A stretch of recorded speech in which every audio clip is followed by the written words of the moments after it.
Namaste, everyone. Christian Long, Life Enhancement Consultant, giving you a big and beautiful shout out on this Transformation Q&A Thursday on Sunday. We're all over the place. Before we begin, let us invoke. Place your hands on your heart. Smile at your big, beautiful heart. Remember, the wisdom is in the heart. The more activated the heart is, the greater your awareness of wisdom becomes. And then be aware of your crown. Feel the connection to God, to the great teachers, to your spiritual teacher, to your higher self. And then be aware of your heart and your crown together. To the Supreme God, Divine Father, Divine Mother. To Grandmaster Cho Kuksui, Lord Mahaguru Jameling, to Lord Buddha Kuan Yin.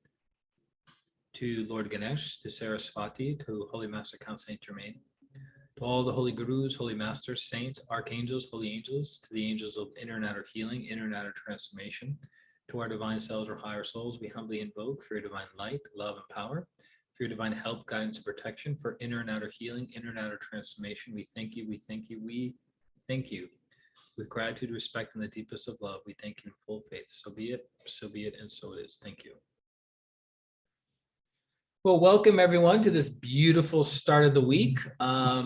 We just thought we'd record and catch up some stuff. This is our final catch up for the Q&A, and I want to appreciate and recognize each and every one of you who have submitted questions. A nice little plethora. It was funny because some of you sent questions, you didn't hear an email or a text message or a Facebook message back, and you said, you know what, I'm going to send even more questions. So I appreciate that. And then for those of you who have chosen to, not submit any questions of any kind, that's fine too, because this, everything we do in the Inner Transformation membership is for the purpose of transforming you, transforming the way you think, transforming the way you express your feelings, and transforming the way you live your life for your greater good, for your purpose, right? For your dharma, not for mine. So if you ever go, man, these questions, I've heard the answer to this question before, or fill in the blank, then jump on, send me a message at christianrlong@gmail.com, or go onto Facebook and send a message on Facebook Messenger and say, hey, you've never covered this niche or this type of question in this way. Here's my question, right? Because these questions are for you guys, right? For helping you develop more awareness and understanding, thus transformation in your own life. I had some insight when I was taking a shower this afternoon, actually this morning, not this afternoon. It feels like this afternoon. And I can't for the life of me remember what it was. We always have a little lecture portion in the beginning of the Q&A, and then, we go right into the questions. And now we have no lecture whatsoever. We're just going to go right into the questions. So question number one, thumbs up. Thank you. Question number one. How does one know physically that the hierarchy of light have accepted its prayers, plea to be of service to greater service? What clues, hints start showing up in physical realms? Let me read that question one more time. How does one know physically the hierarchy of light have accepted its prayers, plea to be of service to greater service? What clues, hints start showing up in physical realms? Okay, so as I understand it, we do the invocation. Right? We say to the Supreme God, Divine Father, Divine Mother, and we go down the hierarchy or the hierarchy of light. How do we know that they're listening? How do we know they're acknowledging our prayers? Well, I can tell you, energetically speaking, clairvoyantly speaking, they come immediately. Now, does that mean if you invoke for, say, a great, great teacher, is that teacher coming down into the physical or etheric plane? Etheric plane. The energy plane right before it materializes on the physical plane. Is that teacher coming down when you invoke that teacher? Not necessarily. Not necessarily. It depends on what purpose and what work you're doing. So for instance, if there was a spillage in the lobby of a hotel, would you get the CEO to help you clean up that spillage? No, you would get the janitor or a middle management person to handle that. It wouldn't be the CEO, the CFO, it wouldn't be the C-level executives that would take care of the spillage. But if there was something about fraud with the company, what are they going to be doing? They're going to be at the C level. So when you invoke for the great, great teachers, it's not necessarily the full energy of that great, great teacher. So for instance, if you're invoking for an archangel, Archangel Uriel, Archangel Michael, Archangel Raphael, Archangel Metatron, etc., it's not the full essence of that energy coming down if you're just invoking for a small thing or a medium-sized thing. It's going to be helpers of that being coming down. So that being will assign, hey, you need to go down and help this soul in this particular way at this period of time, right? So how do we know? They come immediately energetically.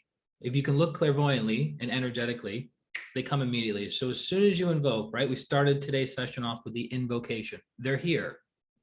They're here. They're present. You go, well, Christian, I don't know that. Exactly. So you may have to temporarily take my word for it. And then as you continue to grow and develop your abilities, you can start sensing them, clairsentience. You can start hearing them, clairaudience, and you can start feeling, seeing them, clairvoyance, right? Which means to see clearly, to feel clearly, to hear clearly, okay?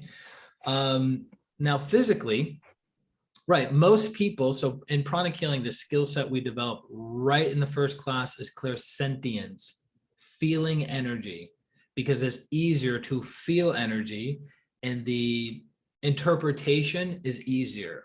So if you see something clairvoyantly, it's much, much harder to interpret what you're seeing than if you feel something that as hot or cold, as itchy, as smooth, right? It's easier to feel something energetically than it is to see something accurately energetically. How do you see in the physical realm? It's a good question. Or how do you know it's materializing? Like I'm asking for prayers on improving my relationship or helping me with my finances or what have you. You've heard the expression, God works in mysterious ways. It's mysterious because we lack awareness and we lack understanding. So if you ask for help in this area of your life, it's your turn to start practicing awareness. Right? As Grandmaster Chola Kuksu would say, we are all meditating, but most of us are meditating on the wrong thing. So if you ask for help in a relationship, harmony in a relationship, healing in a relationship, start looking, start developing the awareness. I'm going to have to mute something. Start developing the awareness, right? So what you focus on expands. Let me change that a little bit. If you focus on the qualities of God and the qualities of the higher soul, light, love, and power, and the qualities within the virtues, you expand. When you focus on your limitations, your weaknesses, your blind spots, your negative qualities, you contract, right? So I remember one of the masters said years ago at, I believe it was a teacher training retreat, he says, you invoke. You're asking for help in something. Now you have to embody the thing that you asked for. So for instance, if you say, Lord God, thank you for blessing me with courage and inner strength, but then you continue to show up fearful and frozen to take the next step to move forward, you're not embodying the energy that you're invoking for. So that's where you have to have faith and trust that you have courage, that you have inner strength, and then you have to act on that. That's how you integrate the energies. That's how you physicalize the blessings and prayers that you're seeking, right? Really, really important, because what's the point of invoking, Lord God, thank you for blessing me with courage, and I'm still not going to make the phone call. I'm still not going to organize the meeting. I'm still not going to invest in this thing. Then what's the point of asking for prayers and blessings? Right? So you have to integrate the blessing into your life. And you do that by physicalizing it, taking action, taking action, taking action, taking action. Super, super important. Okay.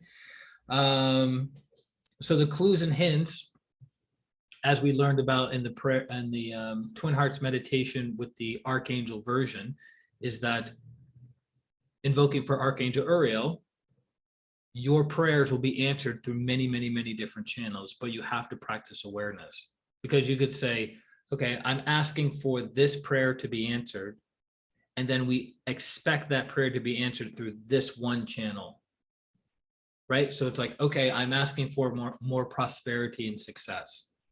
And then we look at our job and we go, okay, job, give me more prosperity, abundance, and success. I invoked, I asked for blessings, I asked for my prayers to be answered. Okay, job, cough it up. Give me the money, give me the prosperity, give me the bonus, give me the raise, give me the recognition. And we're focusing on that thing, not realizing that there are many, many, many, many other channels for prosperity to come into our lives. And I remember one of the masters in pranic healing said, a person was asking for greater abundance. And actually several people were asking for greater abundance. And then the master finally said, okay, we have to talk about this. Hey, everyone, you're all asking for greater abundance and success. And then you have this opportunity, that opportunity, and this opportunity be presented to you, but it's not presented in the way that you want it to be presented. You're like, no, I want it to come through this channel, but you're asking for greater abundance and it's being offered through these different channels. So take advantage of them.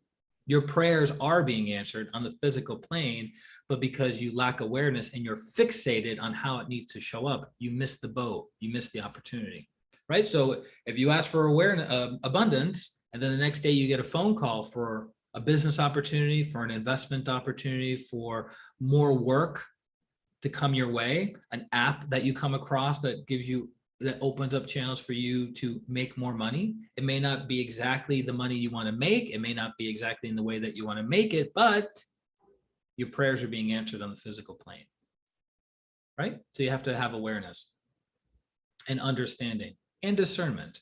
That's also important. So that's a really good question that we could dive into for probably the entire Q&A about our relationship to the hierarchy and do they show up? And how do they show up? But on to the next question. How important is place we live, city, state, country to our spiritual growth and development? Very much. Very much. So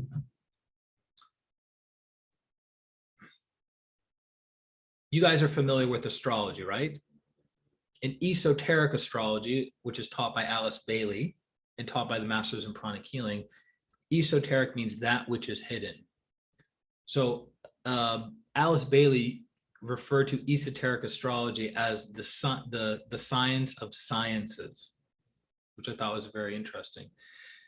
So where you're born, at the time you're born, determines many things about your dharma and many things about your personality and things that you have to work through, right? So you have your sun sign, you have your rising sign, and you have your moon sign. These determine the tendencies that you have to work through in this incarnation. It kind of gives you also an idea of your strengths and your ninja powers in this incarnation.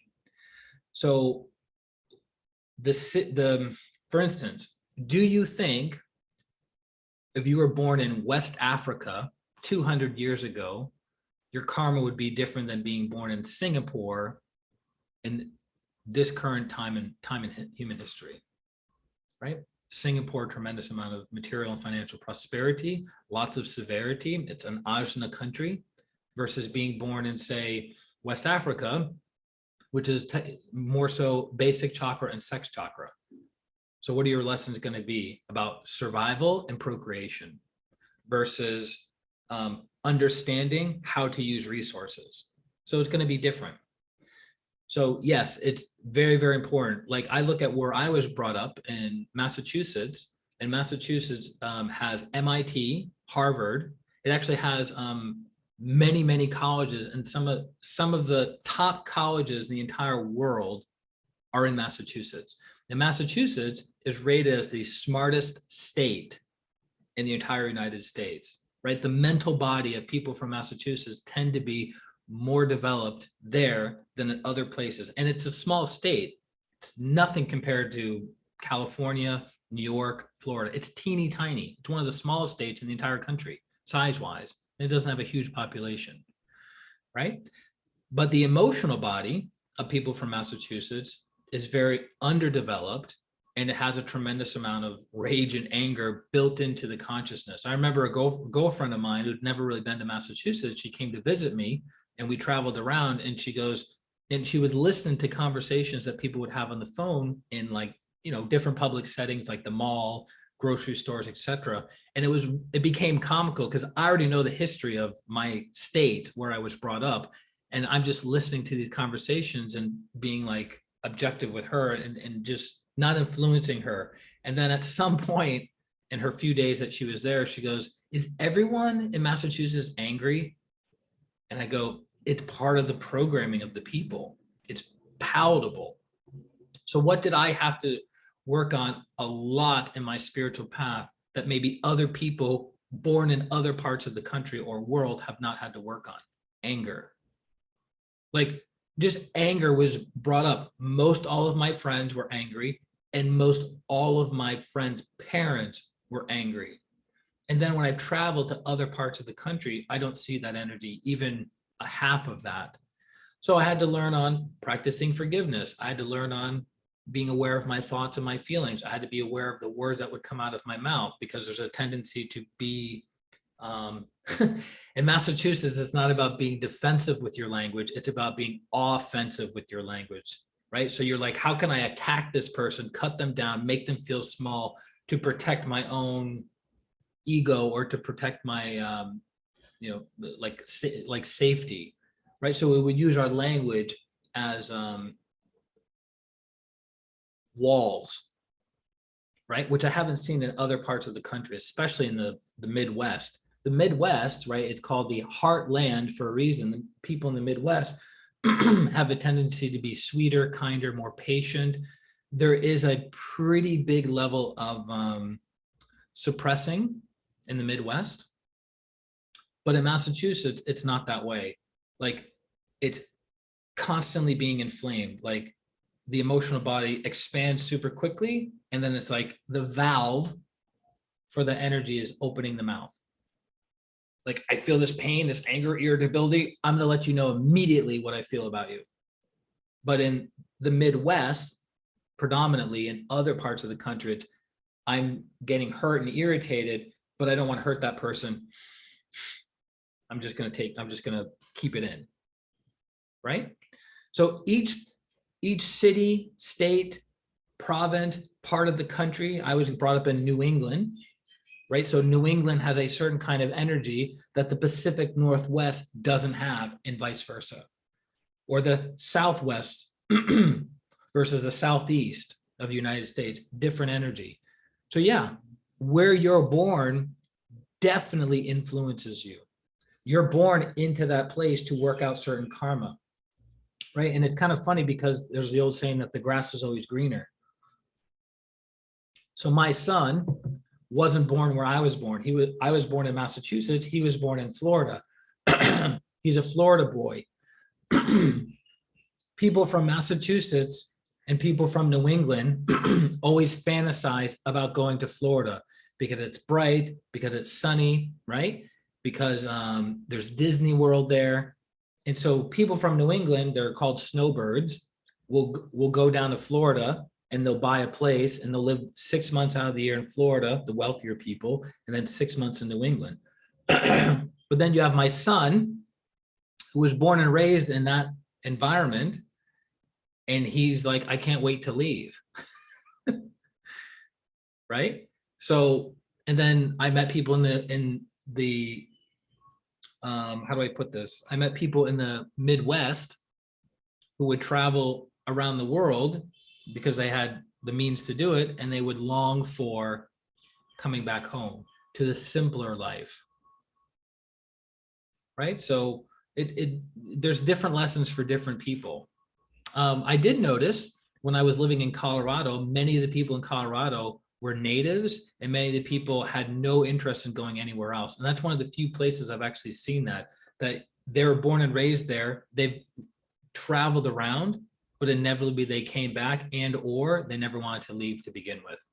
And that's something I noticed a lot in Colorado. But with Massachusetts, you talk to people who have lived there for many, many years, and they're stuck they're in a rut, and you're like, do you like living in Massachusetts? Like, I hate it.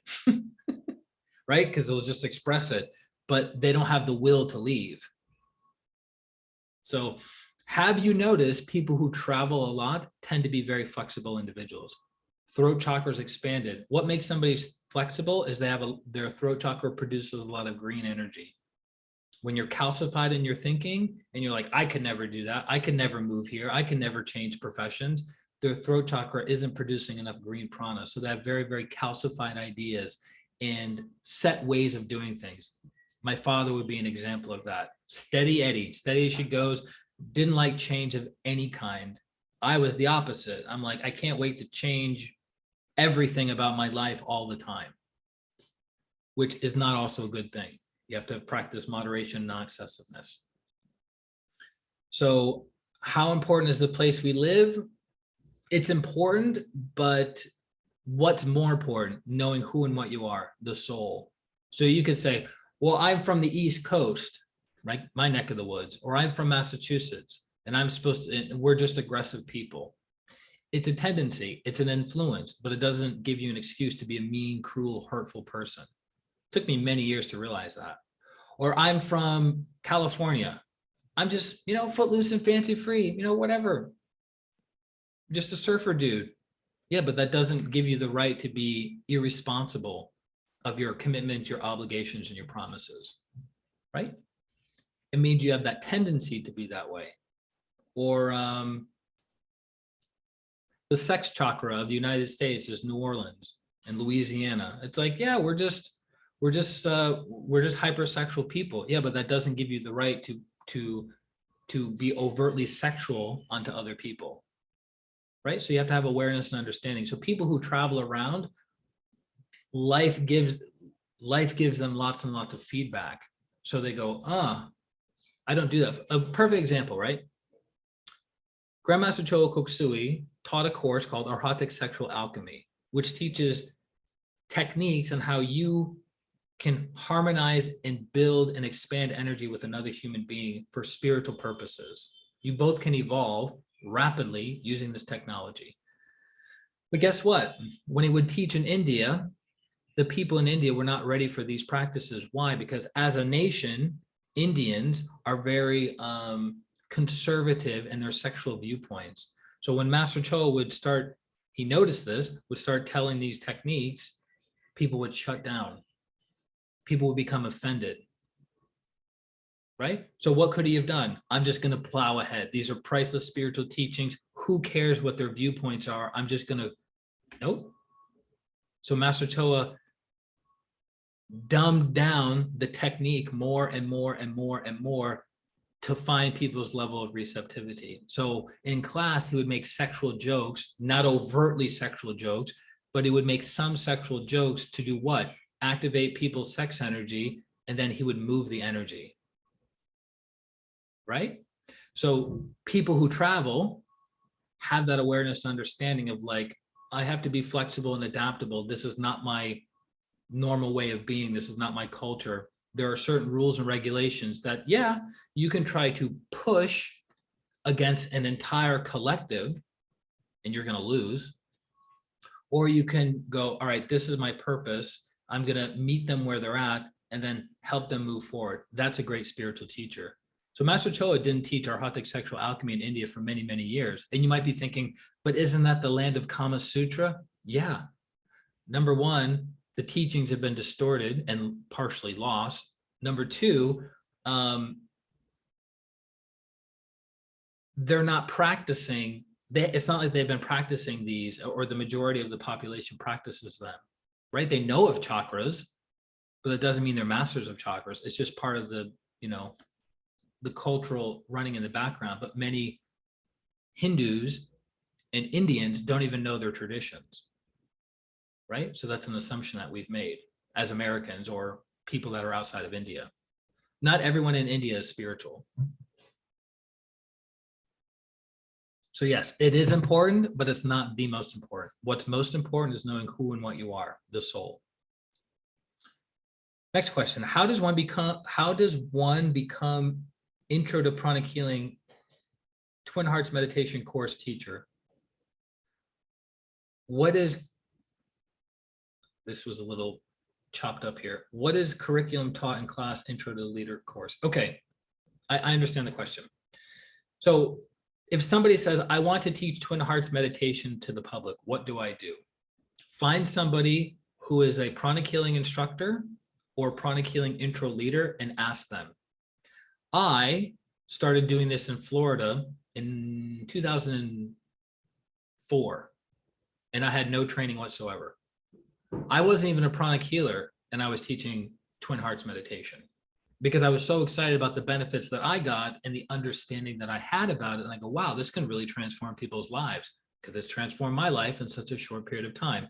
So I basically said, okay, well, what do we do in the meditation? Because I followed an ex-girlfriend of mine. She goes, okay, you have to do these exercises. Okay, what are the exercises? Okay, got it. And then breathing, was breathing or no breathing? Breathing, okay, how do we do it? Inhale and hold, and then exhale, hold. How many times? 7? Okay, great. And then the meditation. Well, is there a, do you write it down? Is there a recording? What? Oh, there's a recording? Okay, great. I'll buy the recording. And then what do we do after the meditation?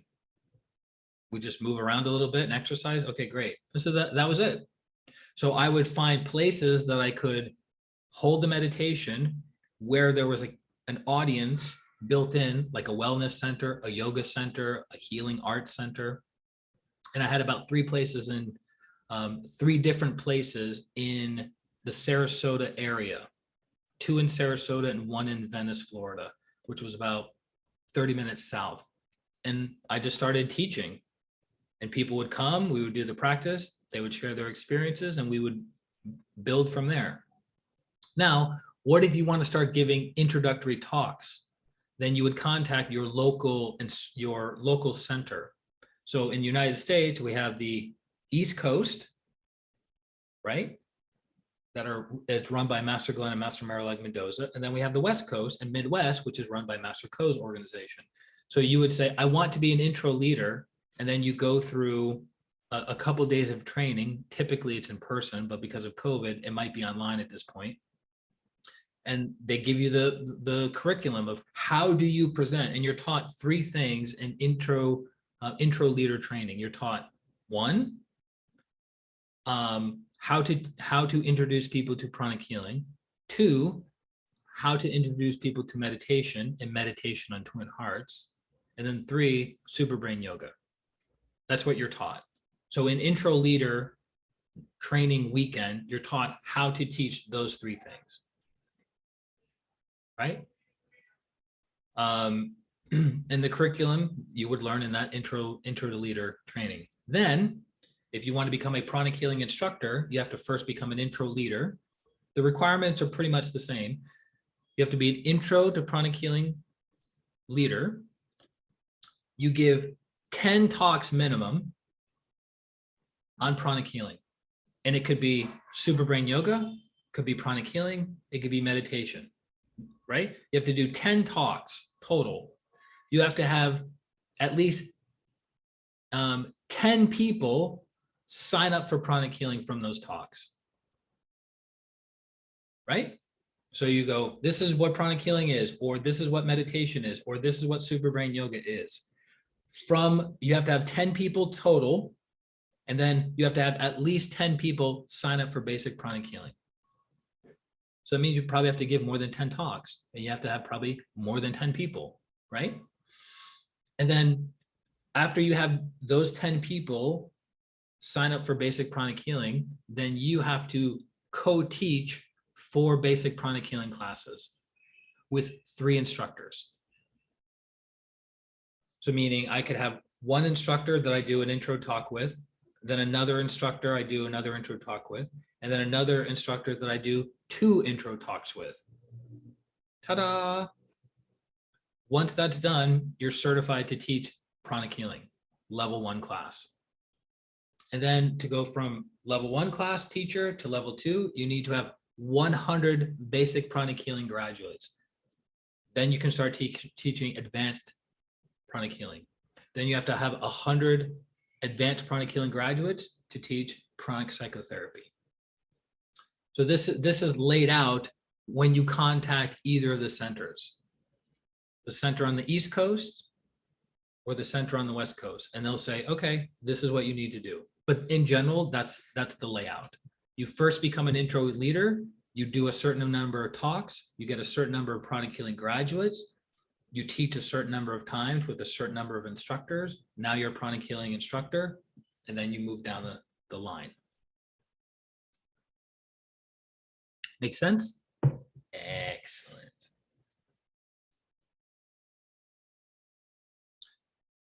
What are the benefits? Next question. What are the benefits to energy body for meditating in nature parks beach?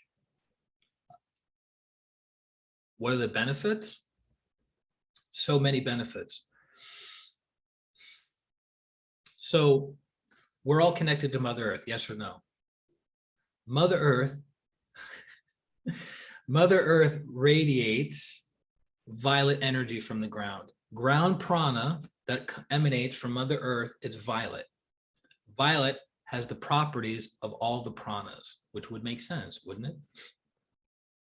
So when you're outside and your cute little feet, your nude feet are walking on Mother Earth, either in the grass, in the desert, on the beach, in the ocean, you're absorbing fresh, vibrant, clean, most of the time, violet energy, which grounds you and strengthens your physical and other bodies.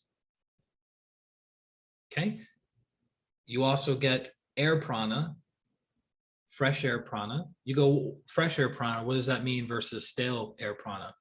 Because outside the sun is shining and the sun is filling up the air molecules and making them bigger, fatter, and brighter.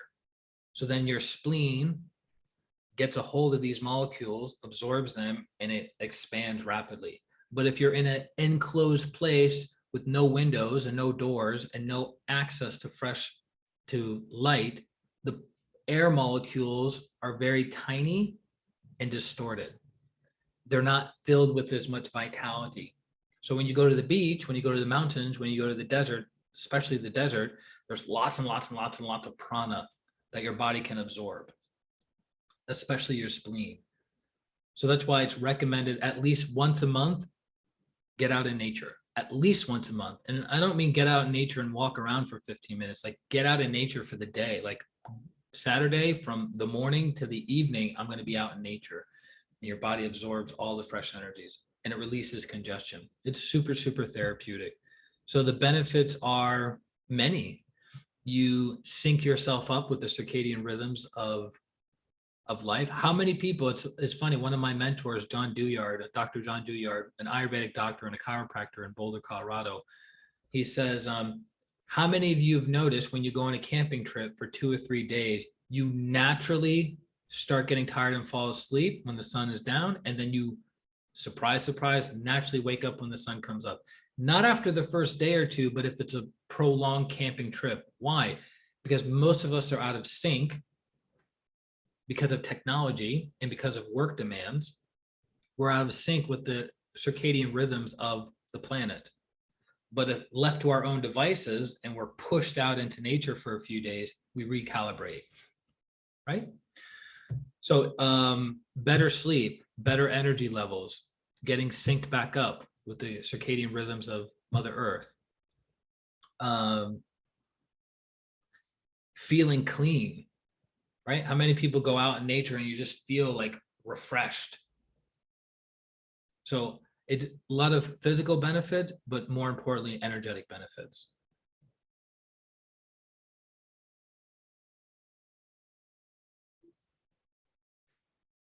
Okay. I just realized something.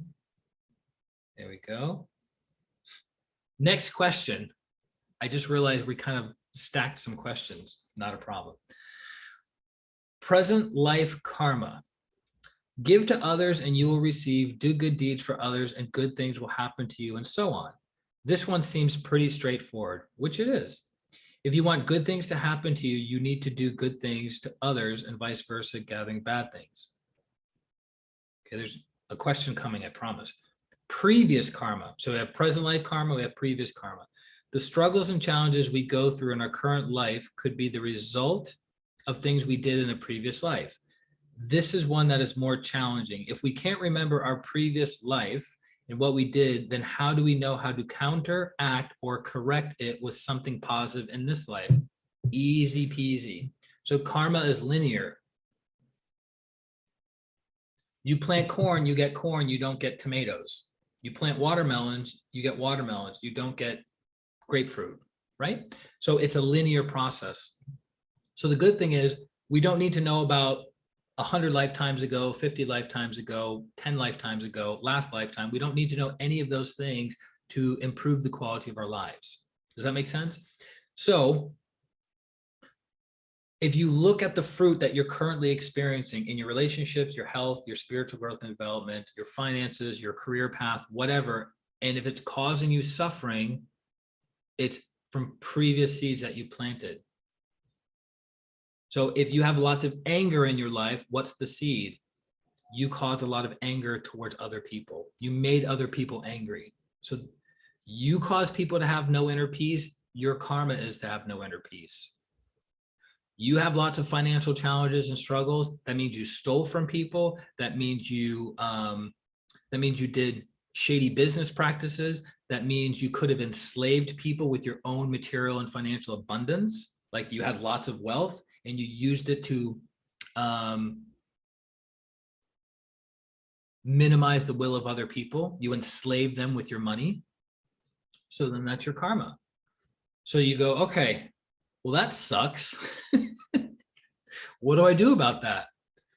You go, I forgive myself because you didn't know better then. Hello, you didn't know better then. So you have to forgive yourself. You're like, crap, this life, I'm experiencing suffering because of the seeds I planted in the previous lives. Okay, I forgive myself. I forgive myself. I forgive myself. Now the question is, what seeds do I want to plant moving forward? Aha, I want to plant good seeds. I want to plant seeds of prosperity. Great. So I'm going to A, not steal from people. B, do good business practices. And C, I'm going to be industrious and generous with my prosperity. Ta-da! You learn the lesson and now you're going to be more prosperous moving forward. Does that mean you're going to be a multimillionaire next month? Probably not. Does that mean you're going to be a multimillionaire in this incarnation? Maybe, maybe not, right? But does that mean you're planting good seeds for your future self? Yes, which is the ultimate self-love. Because think about it. If you loved yourself, wouldn't you want to take care of your future self? You're like, I'm not going to know what's going to go on next lifetime. Who cares? Let me live a reckless, inconsiderate life now. Well, guess what? You're planting the seeds for your future self. I remember asking one of the masters in pranic healing, go, wow, that must be like you're doing things right now to ensure that 10, 15, 100 lifetimes from now are taken care of. I'm like, that's self-love, right? Like I was asking the question, that's self-love or is that some other kind of love? And the answer was that's self-love. You really love yourself that much that the things you're doing now is preparing for your future self, right? And taking care of your parents and taking care of your children and taking care of your lineage is also a form of self-love because you are part of that lineage, right? So self-love, it always goes back to self-love because if we are one, everything goes back to the self because the self is everything, which is a mind-blowing realization. So again, if we can't remember our previous life and what we did, then how do we know how to counteract or correct it with something positive in this life? Because we look at the fruit. What's the fruit we're experiencing? We don't like that fruit, or we do like that fruit. We don't like the fruit, we have to plant different, we have to stop planting that fruit or the seed of that fruit, and then we plant a different seed to get different fruit. Taking care of everyone. There you go. Okay. So also, I gave this advice to my son, and he seemed to have a few light bulbs go off in his head around this one. If you're not sure what to do, go back to the virtues, go back to the virtues, go back to the virtues. Look at the virtues before making a decision. Like, I don't know, what's the right thing to do? Go back to the virtues and go, is this the loving and kind thing to do for myself and others? Is it in my thoughts, my words, my actions? Is this going to cause injury if I do this to myself or others? Okay, I now know what to do. And you know why humility and accurate perception is so important? Because if we don't have humility and we don't have accurate perception, we will rationalize and justify and lie to ourselves on how doing the wrong thing is right. I remember my mentor said to me that unhealthy people cannot have healthy relationships. So a person full of vice cannot reap the harvest of virtue. Make sense? It's impossible. If you plant corn, no matter how good your intention is and how strongly you desire it, you're not going to get mango. You're like, I'm planting corn, but what I really want is mango. I really, really want mango, but it's so hard to find a mango seed. It's so hard to find a mango seed, but I'm going to plant this corn and I'm going to get mango. That's it. I law of attraction. I believe in myself.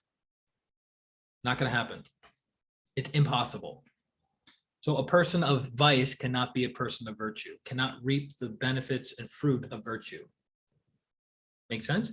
So if you want to live a good life, you have to be a good person. Okay. I like that question a lot for some reason. I was meditating outside, and unlike Hawaii, so you got something to say? Unlike Hawaii this time of year, it is cold here, so I had gloves on. As I was doing the meditation and blessing the earth and others, I began to wonder if wearing gloves made a difference to the energy of the blessings. Only if the gloves are made of silk and or leather. Silk and leather are shielding. Shielding over what? The palm chakra and the fingertip chakras. So as you're raising your hands in the blessing position for twin hats from the Boston area, the energy is not flowing as well as it could. Does that mean it's a complete waste of time? Of course not, because the heart's still becoming activated. You don't have silk. You don't have silk or leather over your heart. You might have it over your head, which would influence the downpour of energy, right? It just is inhibiting the chakra from breathing. Same thing as well. If you sit on a silk shawl or a silk mat, it influences how grounded you can be, because it's preventing the perineum from, it's preventing the perineum from being influenced. It's like a filter, influenced from congested energies. That's why you put a silk, not a shawl, but a silk seat cover on your seat, so you're not getting as congested in the basic and the perineum, but it's also preventing you from being grounded as much. Does that make sense? So it's both. It's up and down both. So you just have to be aware of it. But if you have the choice of sitting in a clean environment without the shawl, I would recommend that. But if you're in a public area, you're sitting on a bus, you're sitting on a plane, you're sitting in a hotel chair that's used on a regular basis for classes or events, or a hotel room, then yeah, I would recommend putting down a silk seat cover. Okay, good question. Who's that keeps moving over there? I see a person. Okay, so next question. The masters and the other practitioners who have been doing pranic healing for a while refer to Master Cho as their teacher. I know some were fortunate enough to meet and learn from him in person, but others were not. Is he considered everyone's teacher since he was the creator and founder of pranic healing? Do one of the living masters become a teacher to us? How do we know who your teacher is? Excellent, excellent, excellent question. This, again, is another full Q&A. So Grandmaster Cho Koksui is the Sat Guru of Arhatic Yoga. He's the founding teacher of Arhatic Yoga. He is the root teacher of the system of Arhatic Yoga. So I'll give you an example. this was the case for several of the masters, not all of them, but several of the masters, that they saw Master Choa and they didn't call him Master Choa, they didn't call him Grandmaster Choa, they didn't call him Master in the beginning, and some of them for many years, because they didn't have that level of bhakti or devotion to him. They had respect, but it wasn't this deep love and admiration for the teacher. So they would just go, okay, I'll go to the classes, I'll do the healings, he'll give me assignments, I'll do the assignments, I'll follow up with him. Okay, what's the next thing? What's the next thing? What's the next thing? But the prostrations, the touching of the feet, the deep bowing, for many of the masters, that was not the case for many years. Then what started to happen? The heart aspect started to develop within the master. The heart started to expand. The wisdom is in the heart. They started seeing who the teacher really was. Then they had their own realization at some point of who he was. That's when everything changed. So the soul of each of the masters was like, hey, I'm on board. My mission in this incarnation is to heal. It's to teach these teachings to the world. But consciously, the personality was like, I don't know, he just seems like a businessman who also happens to be a spiritual teacher. No big deal. But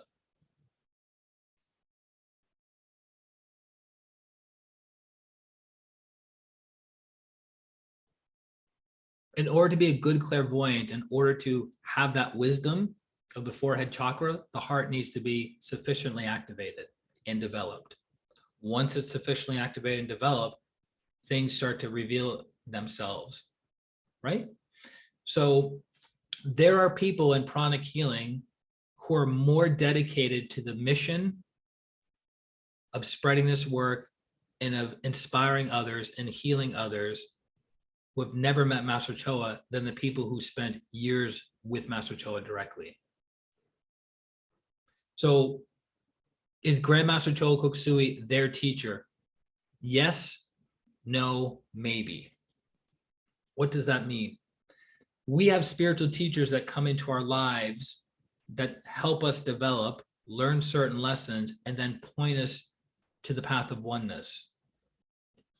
The person who ultimately pulls up the soul of the person is the Satguru. Your Satguru or your permanent spiritual teacher may or may not be Master Choa.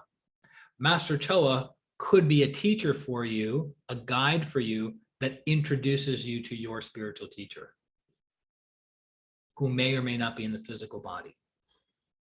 And as one of the masters said, there will come a point as you're doing the work of your spiritual teacher, which all work is service, that teacher will very clearly represent him or herself to you. Physically, you might have a physical teacher that says, good to see you. I was waiting for you. Or that teacher may be an inner teacher in the inner world that presents him or herself. And again, it's an energy. It's not a sex. It's not a gender. I'm saying him or herself just to be clear, to make a distinction. Feminine energy, masculine energy. And you go, aha, that's my teacher. So a clairvoyant can't tell you. You have to know it through your practice. Then that teacher will present him or herself to you, physically or energetically. So Grandmaster Choa Koksui is the Satguru of our Hatha Yoga. So if you do our Hatha Yoga practices and you go, wow, this feels really familiar to me, you're probably a disciple of this school. You're a disciple of this teacher. But if you're doing our Hatha Yoga and it's a struggle and it's a challenge and you're kind of flippant about it and you're irritated and annoyed and you're not really interested in the school and you're constantly being pulled and drawn to some other school or some other practice, maybe our Hatha Yoga was the gateway for you to be aware just enough to go, aha, I never thought about studying energy and chakras and whatever, but whoa, I'm really attracted to this school. right? That's why Grandmaster Chola Koksui always encourages the disciples to practice discernment and to look into other schools and other practices to have understanding. It doesn't mean you necessarily have to jump on board with that school, but if you are introduced to the work of Alice Bailey or the work of Astara or the work of the Mental Physics Foundation, and you're like, whoa, this makes so much sense. This sounds so familiar to me. That might be your school. And then you can go in that path. There have been people who have gotten into Arhatic yoga, left for a few years to try other healing modalities, other meditation practices. And what happened was they came to the realization, wait a minute, Arhatic yoga is my path. And they come back and they become very dedicated practitioners, right? So it's about discernment. It's about practicing self-honesty. Master Choa says, if you have to force yourself to be in this school, it's not the school for you. Go elsewhere, right? If you're like, I don't like the way the masters teach. I don't like the format. I had one guy who was confronting me on a stream many, many years ago, a live stream on, I think it was on Facebook, right when Facebook was doing live streaming. And he was saying to me that, wow, a lot of you pranic healers, because he knew certain pranic healers, a lot of you pranic healers are energy snobs. I was like, well, all right. And so I sought to understand, seeking clarity. So I asked him a few questions. He gave me feedback, and then I clarified. And then he goes, oh, I never thought about it like that. That changed my viewpoint. Because you have to understand, if you're a practitioner of the school, you embody the teachings and the perception, you influence the perception of other people. So if pranic healers are like, I can't touch you because of energetic contamination, you're kind of representing the school in a not a very good way, right? What's the old saying with certain Christian practitioners? It's like, if only Lord Jesus knew what his followers were doing, because they're not embodying the teachings of that school, of that teacher, right? Are you practicing forgiveness? Or are you angry all the time, right? Are you turning the other cheek, or are you seeking vengeance?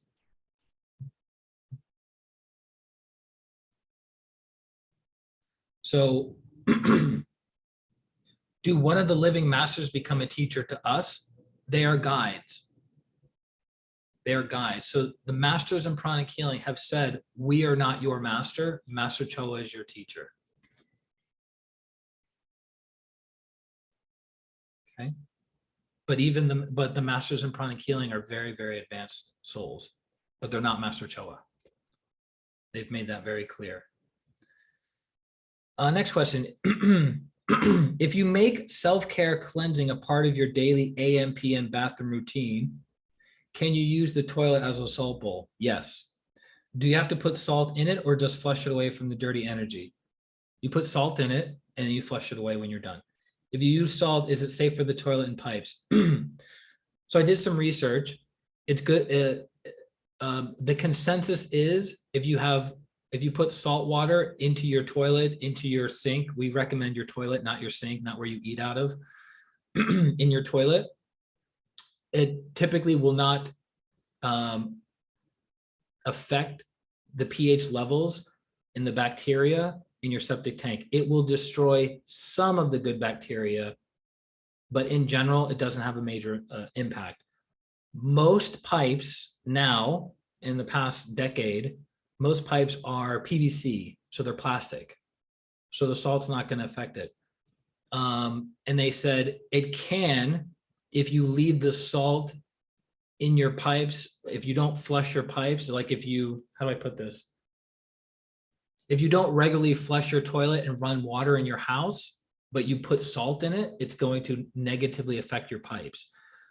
But if you just put a salt bowl in there from time to time, you flush regularly, you use your pipes regularly, you know, in your kitchen, your toilet, your shower, it's not going to be a problem. Okay. One of the masters, for years and years and years and years and years, that's where he would do all of his healings. He would take a salt, a handful of salt, throw it in the toilet, do the healings, then flush the toilet.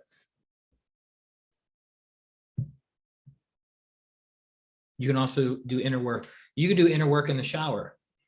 You can do general sweeping for those of people who have done the pranic healing course. You can do general sweeping in the shower. You can cut cords in the shower. You can clean. I used to clean my spleen a lot in the shower because as a healer, my spleen gets corded to often. It gets congested and dirty very easily. It hasn't for a while, so that's good. Next question. Oh, last question. I've done that too.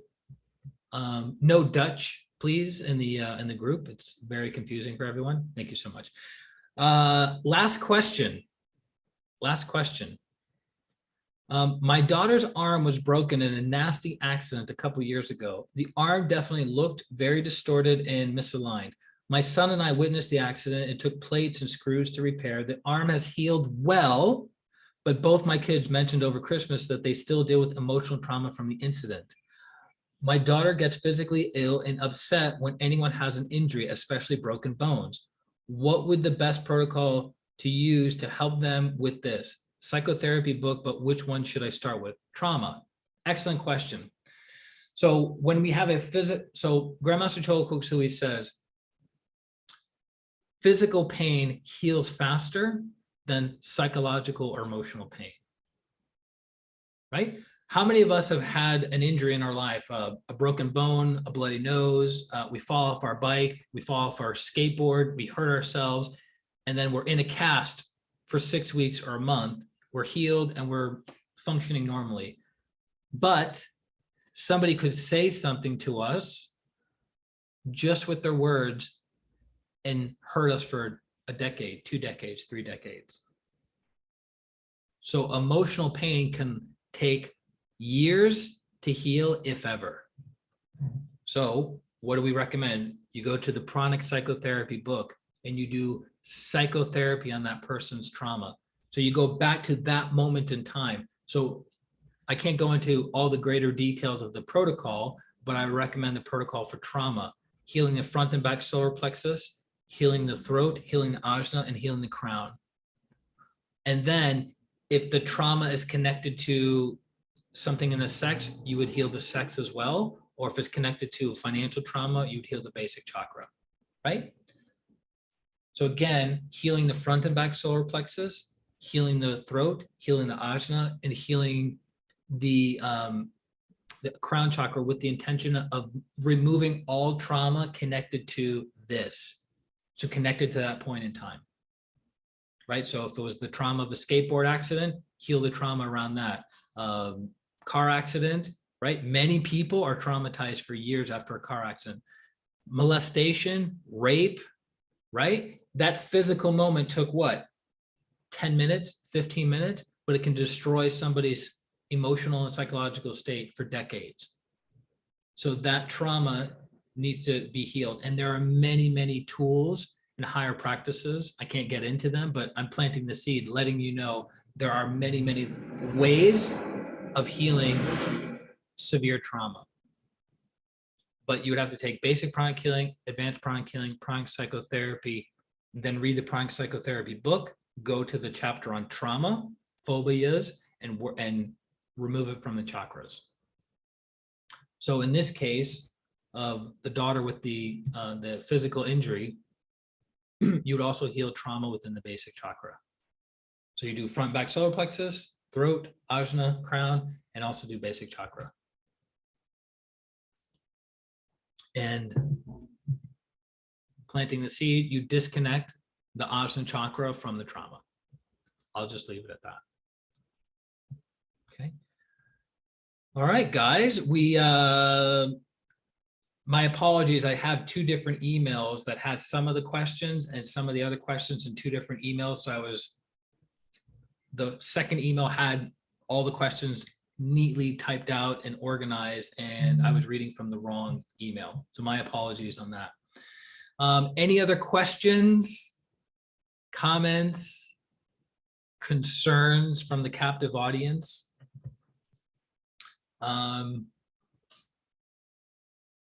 Let's see. But again, the great teachers don't want us to be curious for the sake of curiosity. You're welcome. They don't want us to be curious for the sake of curiosity. They want us to ask questions so we understand how we can move our lives forward and how we can serve other people and how we can be in alignment with the divine plan for our lives. That's the purpose of asking questions and having questions answered, and we transform ourselves. Because I was always fascinated with the metaphysical and the esoteric and the mysterious, like all the different yogic siddhis and what have you. I was always like, that would be so cool to levitate. How do you do it? That would be so cool to do this. How do you do it? But at the end of the day, who's that serving? Who's that helping? Who's that transforming? Right? And the funny thing is, as I understand it from Master Choa and from what I understand about energy in my own experiences, levitation is possible, but the amount of effort and one-pointedness that one has to do that is Herculean. And then at the end of the day, so what? Think about it. You're able to levitate. Took you 20 years to get there. Hours and hours and hours of practice every single day. Okay, great. You can levitate. Now what? Okay. But what if you took 20 years and learned how to produce miraculous healings? Whoa. How cool would that be? It's not as flashy. Whoa, the guy can like levitate a few inches off the ground, unassisted. Wait a minute, I think I saw a video like on YouTube. Versus a person had cancer, documented, they got healed, they don't have any cancer anymore. That's a better testimonial for the medical community, for the healing community, for that person's life, and for the karma of the healer than being able to levitate. So again, don't get too lost in the weeds with psychic abilities for the sake of psychic abilities. And by the way, the great teachers are the ones that give you the psychic abilities, and also the great ones are the ones that take it away. So don't go down that rabbit hole. It is interesting. It's fascinating to see the commitment of some yogis. And there are certain books that categorize different siddhis, very, very specific siddhis, and the yogis and what they've been able to do. And it's fascinating for somebody to have that amount of dedication for one thing. And you're like, wow, they can do that. They can walk through a wall. That's amazing. That's so cool. So what? Right? So what? Can they heal? Can they give somebody understanding? Can they dispel the darkness within that person? So think about it. That's why we learn what we learn. That's why we use this information to transform ourselves and others. Not so we can be flashy and showy and be egoic about it. Think about the pride on that, right? Think about that. You're able to do something that almost the entire planet can't do. For what purpose? Hey, look, I can levitate. How's that for pride? Then you just set yourself up for future incarnations of having to work through that pride. Holy moly. Talk about lack of self-love. Okay, so lots of love to each and every one of you, from my heart to yours. Let's close. Be aware of your heart. Be aware of your crown. Be aware of them together. To the Supreme God, Divine Father, Divine Mother, respected and beloved teacher, Grandmaster Choa Kok Sui, Lord Mahaguru Jimele, the Lord Buddha Kuan Yin, the Lord Ganesh, the Holy Master Count Saint Germain. To all the holy gurus, holy masters, saints, archangels, holy angels, also to the Saraswati, the goddess of wisdom and intelligence.